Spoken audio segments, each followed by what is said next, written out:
મહેસાણા જિલ્લામાં ચોરીની એક મોટી ઘટના સામે આવી છે। ધનપુરા ગામમાં એક બંધ મકાનનું તાળું તોડી તસ્કરો 1 કરોડથી વધુની મત્તાની ચોરી કરી ફરાર થઈ ગયા। આ ઘટનાને પગલે સમગ્ર વિસ્તારમાં ચકચાર મચી ગઈ હતી। ધનપુરા એટલે કે જોરડા ગામના પટેલ પરિવારના બંધ મકાનને તસ્કરોએ નિશાન બનાવ્યું હતું। આ પરિવાર ધંધાકીય કામ અર્થે કલોલ રહે છે।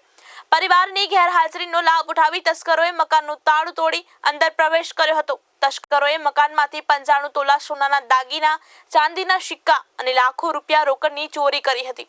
આ ચોરીનો કુલ અંદાજિત આંકડો 1 કરોડ રૂપિયાથી પણ વધુ હોવાનું જાણવા મળ્યું છે। પરિવારને ચોરીની જાણ થતાં તેઓ તાત્કાલિક કરોલથી ધનપુરા આવ્યા હતા અને પોલીસને જાણ કરી હતી। ઘટનાની ગંભીરતાને ધ્યાનમાં રાખીને Langhnaj police, Mehsana LCB, FSL અને ડોગ સ્ક્વોડની ટીમ તાત્કાલિક ઘટના સ્થળે દોડી આવી હતી। પોલીસે ફરિયાદના આધારે વધુ તપાસ હાથ ધરી છે અને આરોપીઓને ઝડપી પાડવા માટેના ચક્રો ગતિમાન કર્યા છે।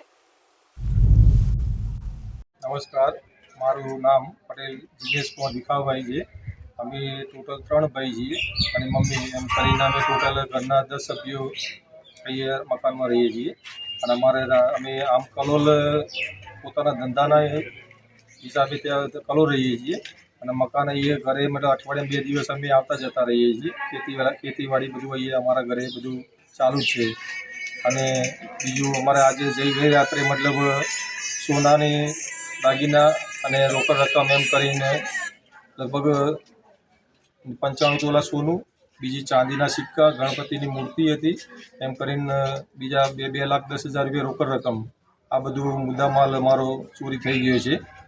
અને સવારે અમને મતલબ લગભગ 8:30 વાગે અમને ઘર બાજુમાંથી મતલબ પાસમાંથી ફોન આવ્યો તો અમને જાણ થઈ કે ભાઈ તમારો કે મકાન, કે 2 મકાન, એક પહેલું મકાન તૂટ્યું તો એમની જાણ થતાં બી અમારું અમે તપાસ કરાવરાય તો અમારું બી તૂટી ગયું એમાં। તો અમારા 2 મકાનો મતલબ લોક તોડીને અંદર ચોરી કરી ગયા છે બધા। અને અમે અત્યારે હાલ એફઆઈઆર ત્યાં લાગણજ પોલીસ સ્ટેશનમાં પડાવી દીધી છે અને ત્યાં મહેસાણાથી એલસીબીવાળા અને ડોગ સ્કોર એ બંને આવી ગયા છે અને એમની આગળની કાર્યવાહી એમને હાથ ધરી છે। હવે જોઈએ આગળ શું કામ આગળ કેટલે લઈ જાય છે એમ બધું। વિષ્ણુભાઈ, હું ધનપુરા સરપંચ તરીકે હોદ્દો ધરાવું છું અને અમારા ગામમાં પટેલ ભીખાભાઈ વિઠ્ઠલરાના ઘરે ચોરીનો પ્રશ્ન બનેલો છે। તો એ માટે અમે લાગણજ પોલીસ સ્ટેશન ફરિયાદ નોંધાવેલી છે અને એના માટે સારી તપાસ થાય એવી પોલીસને અમારે એક નમ્ર વિનંતી છે અને જલ્દી જે ભાઈ એનું જીવ એનું પરત મળે એવી અમે અંદરથી ભાવના ધરાવીએ છીએ।